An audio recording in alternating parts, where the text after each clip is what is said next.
Kung sa darating na panahon ay merong tatakbong kapangalan ko, abay hindi ko anak yan.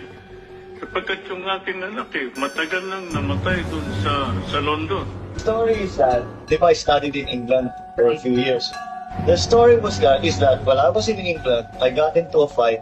Oh, when was the first time you went to Senator? 30 years. What? Anyway, the story is that when I was in England, I went into a pub.